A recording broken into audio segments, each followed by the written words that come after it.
తెలంగాణలో ఇప్పుడు ఏం నడుస్తోంది అంటే ఫిరాయింపుల పాలిటిక్స్ అనే చెప్పాలి.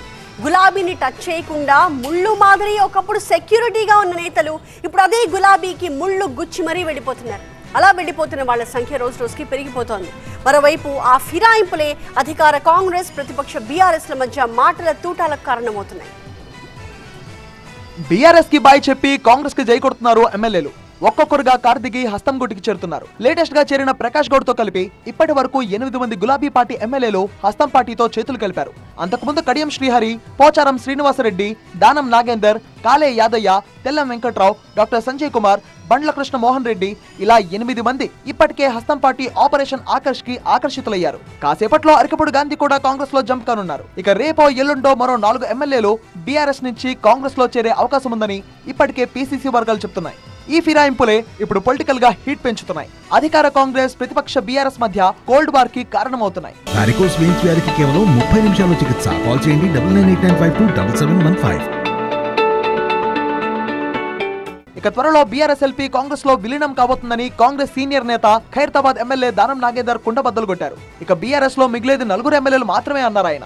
బీఆర్ఎస్ పార్టీ కార్యాలయాన్ని కేటీఆర్ ఒక కార్పొరేట్ కంపెనీగా నడిపించారని, కేసీఆర్ ను కలవాలంటే ఎమ్మెల్యేలకు అపాయింట్మెంట్ కూడా దొరికేది కాదన్నారు. అందుకే బీఆర్ఎస్ ఎమ్మెల్యేలు కాంగ్రెస్ లో చేరుతున్నారన్నారు దానం. ఎమ్మెల్యేలకు మీరు గౌరవం ఇచ్చారా?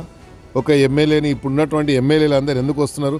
నాతో సుమారు 15-20 మంది నాతో టచ్లో ఉండరని చెప్పి నేను ఒక 15 రోజుల కిందే చెప్పాను.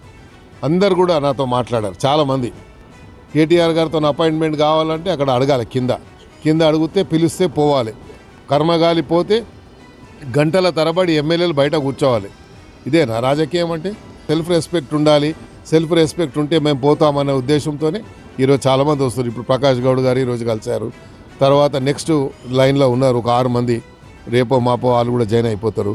మీరు అన్నీ కూడా ఇప్పుడు మీరు ఎట్లాగైతే విలీనం చేశారో తప్పకుండా అదే రకంగా మెర్జర్ త్వరలోనే కాబోతుంది.